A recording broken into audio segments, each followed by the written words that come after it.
Almost every so-called conspiracy of the past 10 years seems to be proven true the more we dig into the Epstein files. Tonight, we're taking a look at the issue of Ukrainian biolabs, labs that we were told repeatedly over the past few years did not exist. They were nothing more than a Russia-funded conspiracy theory. For years, anyone who questioned government-connected biological research, biolabs, throughout Ukraine, studying viruses or diseases, or research into underground genetics projects, was brushed off as a crazy person. See, I was one of those people. Here's part of some of those reports from 4 years ago. New and exclusive information about the Ukraine biolab story that some media and politicians are still pretending don't exist. And now we have brand new information you're not going to see anywhere else because it's being scrubbed from the internet. Not only do we have new insight into what was inside of those labs, but also new information about the people working there, being given diplomatic immunity. And not only that, but that people living around some of those labs over the past decade have become sick with cholera and even swine flu. Plus, do these labs have anything to do with the overthrow of the Ukrainian government in 2014? When he was a Burisma executive and his father was vice president, Hunter Biden's company, Rosemont Seneca, invested $500,000 into a San Francisco-based pathogen research company called Metabiota. I was actually one of the first reporters in the country to tell this story back in 2021.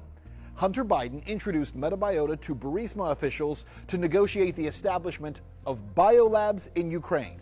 During this time, Metabiota also received $24 million in funding from the Department of Defense, which included money for Ukrainian research projects. Although the U.S. government and its cheerleaders in the media screamed that the existence of U.S. biolabs in Ukraine were a Russian fabrication and conspiracy theories, the Pentagon and other U.S. government officials later admitted to the fact that 46 peaceful Ukrainian laboratories exist in the country. Tonight, the Epstein emails are once again proving that things that we had previously been told were conspiracies were not. They were happening. And once again, they were worse than we had previously thought.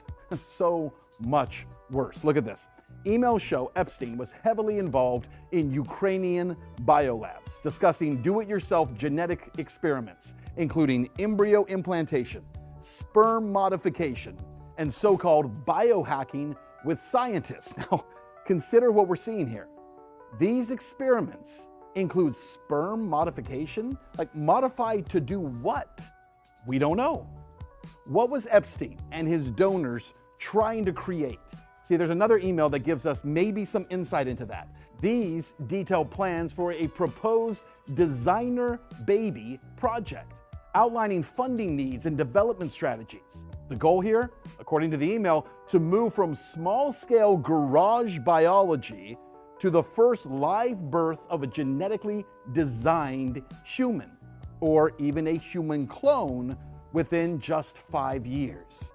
Again, why is this happening? And specifically, why was it happening in Ukraine? Well, actually, that part's easy, because this kind of research is inhumane, it is unethical, and most importantly, it's illegal in the United States and most Western countries, which is why all of this was happening in special places like Ukraine, where this could happen, but it was also happening under a huge cloud of secrecy, which is why another email explains the need for secrecy. Read this one.